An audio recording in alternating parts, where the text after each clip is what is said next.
What's going on all my fantasy football fans out there? It's Waiver Wire Queen, and I'm excited because it's that time of year. It's fantasy football season. I've had several drafts already, got quite a few more coming up. And if you guys are anything like me, you probably got about 10, 15 drafts. Anyways, most often people say that the hardest position to draft or the position is just weak has been the tight end position. Well, Waiver Wire Queen is here to tell you today that if you don't get the top two, top five tight ends in fantasy football, you can still get some great value. So, what I'm going to do today is give you my top 10 fantasy football tight ends so you can get ready for your draft. All right. If you don't get Kels, you don't have to stress out. Okay. So let's jump right into it. Obviously, the top tight end in the NFL in fantasy football is Travis Kelce. It's a no-brainer. He had over 1,400 yards this season and 11 touchdowns. Some wide receivers can't even get 1,400 yards. I expect him to do the same or maybe even better. He's gonna be solid and do what he does. That's why he is the best tight end in football. And I got his name right. 2 points for Waiver Wire Queen. Shout out to Travis Kelce. Number 2, I have Darren Waller. He had over 1,100 receiving yards this season and 9 touchdowns. He almost had 1,200 yards this year. And guess what? Who the hell is Derek Carr throwing the football to? His favorite target is Waller. And like I said, who else is he going to throw that football to? He's going to throw it to Waller with confidence all day, every day. They let their starting wide receivers go. And I'm not confident in the young rookies. They are, but Waller is that guy. Number 3, I got George Kittle. He had a horrible season last year, and that's only because of the injuries. He's back. When healthy, he is arguably one of, if not top tight end in fantasy football and the NFL. Who is Jimmy G's favorite target? It's Kittle. Who's he going to throw the ball to? Kittle.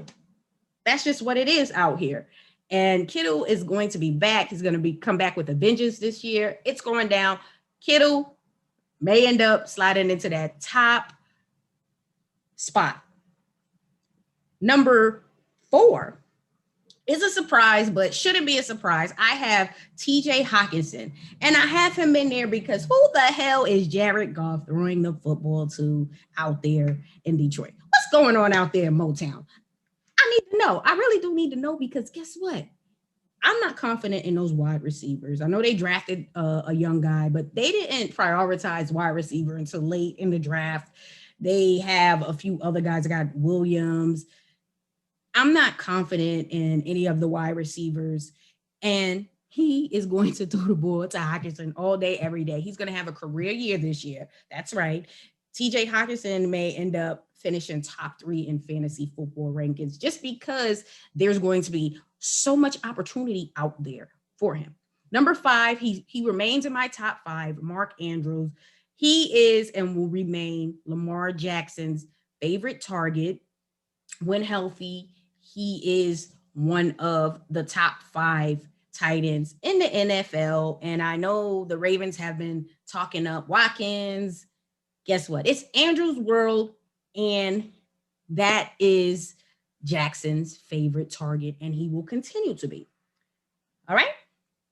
Number 6, my boy, everybody's boy, because everybody was trying to rush and draft him this year, Kyle Pitts. Yes, no Julio. Kyle Pitts is definitely Atlanta's second option behind Calvin Ridley. It is not Russell Gage, so please don't expect Russell Gage to be over Pitts. I know some people, feel like as a rookie tight end, it's impossible. Well, it's going to be possible for Pitts to finish within that top 5 because he's going to have a lot of opportunity. He's young, he's talented, freak athlete, and the expectations are that he is going to come out there and be a beast. And I know so many owners drafted him fairly earlier than what I would have, but when it's your guy in Dynasty, it's your guy and you go on and get him. Number 7 is the tight end for the Denver Broncos, Noah Fant. He had over 673 yards receiving, 3 touchdowns, considering the quarterback situation out there. I don't know about you guys, but that was horrible last year in Denver. They got Teddy and Locke competing this year. I still feel like they will be better off with Bridgewater. We'll see what they do, but I expect him to have a solid year because he played fairly well, even with injuries and with the QB mess. So I still expect him to play well and perform well this year. Next on my list is Dallas Goedert. He actually fell back in my rankings because a few days ago, the owner of the Philadelphia Eagles came out and said that he expects Zach Ertz to remain on that roster and be there week 1. Zach could not find a team that was going to take his high price salary. I feel like he's on a decline. However, I do still feel like Dallas Goedert has value, just not the value he had when we all thought Zach was going to be out the door and on another team. I still feel like he has tight end 1 potential, just more on the low end. And then we'll just have to wait and see what happens with Ertz. But he is still definitely in my top 10.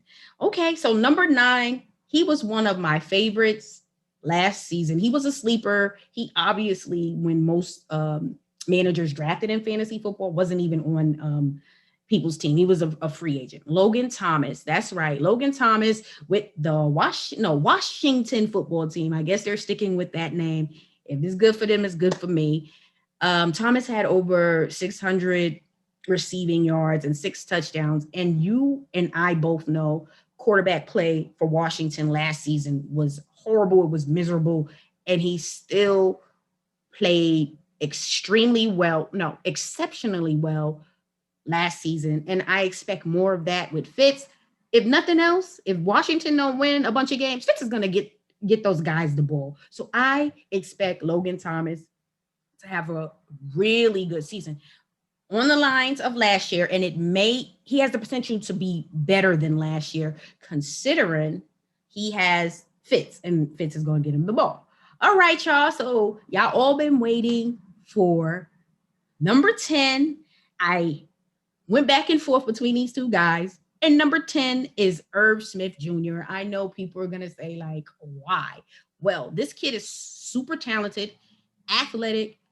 He's been waiting for Rudolph to leave. Rudolph is gone. He's going to get his chance, and he is going to produce this season. This is going to be a breakout season for him because there's no one in his way. He's the starting tight end. He is the guy, and he's a dynamic young tight end. Sky's the limit.